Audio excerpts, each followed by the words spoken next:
Welcome back sa ating channel. So for today's video, sagutin muna natin tong katanungan ni Miss Lidy Santos. Sabi niya kasi dito, Sir, 256 gigabyte gamit ko. Isang camera lang sa tindahan ko, mga ilang araw po. So itong katanungan niya, nagtanong siya dito sa regarding sa isang content natin sa kung ilang araw ba ang recording ng CCTV. So dito kasi sa vlog na to or sa video na to is tinukoy natin sa kung ilang araw ang maaaring maging record. Depende or estimate na maging record depende doon sa capacity ng hard disk or storage. Kaya napatanong siya sa kanyang 256 gigabyte kung ilang araw ang magiging record. So gamit ang application natin, buksan natin dito sa capacity. Dito may estimate natin yung maaaring maging record, ilang araw ba ang magiging record or ilang gigabyte ang kakailanganin para ma-reach mo ang record, ang araw ng record na hinahanap mo or haba ng record na hinahanap mo. So ang storage niya is 256 gigabyte. Tinanong ko siya kung ilang megapixel ang kanyang camera pero wala siyang reply. Pero mostly na mga camera, yung mga standalone na kagaya ng ginagamit sa bahay, kagaya ng mga TP-Link, Tapo, kahit anong brand, pero mostly 2 megapixel ang ginagamit dyan. So, dito sa reference natin sa baba, nakalagay dito, yung 2 megapixel is 1080p sa resolution. Tapos, sa kanyang bitstream na 264, 4,096 kilobytes per second. Kung ang naka-bitstream naman siya ng 265, ang kanyang bitstream ay 2,048. So, kung titingnan natin dito sa taas, dito sa bitrate, tingnan natin, yung bitrate niya gawin natin, subukan muna natin dito sa 264. So, 264 is 4,096. Naka 4,096 kilobyte per second ang kanyang bitrate. Tapos, ang camera is isa lang. So, tingnan natin kung ang kanyang 256 gigabyte ay aabot ng, let's say, 10 days. Tapos, calculate natin. So, ayan, makikita nyo dito sa baba, 421 gigabyte ang kakailanganin or 422 gigabyte ang kakailanganin para ma-reach niya ang 10 days gamit ang bitstream na 264. So, masyadong mataas. Hindi siya kakayanin ang 10 days. So, gawin nating mga kalahati siguro since, gawin nating 5 days.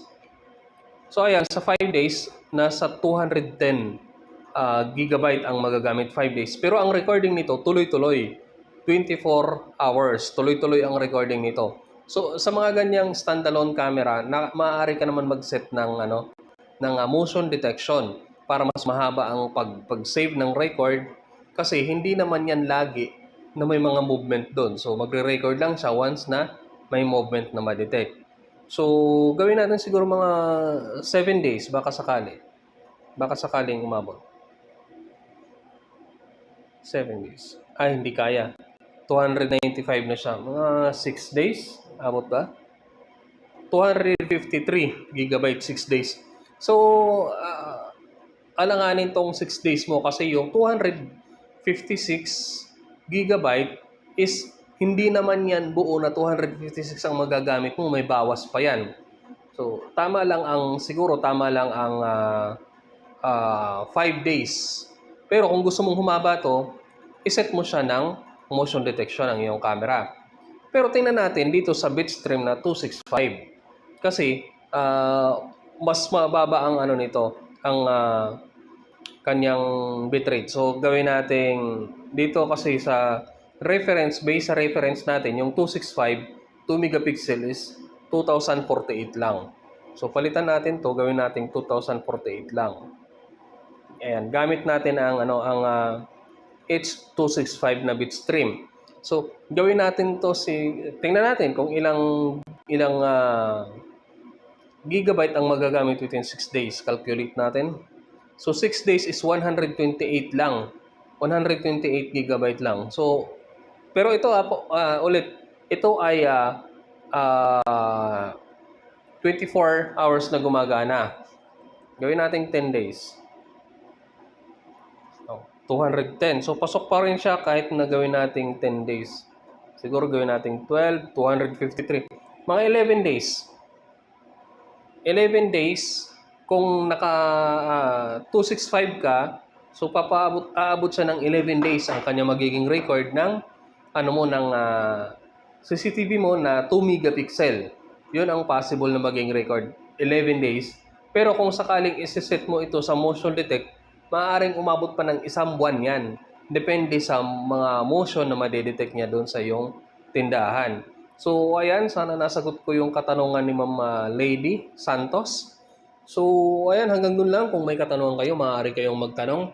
At kung kinakailangan nyo ng pangmalakasang memory card, yung mga quality na memory card para sa inyong mga CCTV, so, ayan, maaari nyo i-click yung link na yan na nandyan sa taas. So, quality ang mga memory card sa kanila dyan. Maaari kayong bumili. Mas mataas na capacity ng memory card, mas mataas ang record na maaaring ma-save. Pero i-check nyo yung capability ng inyong CCTV.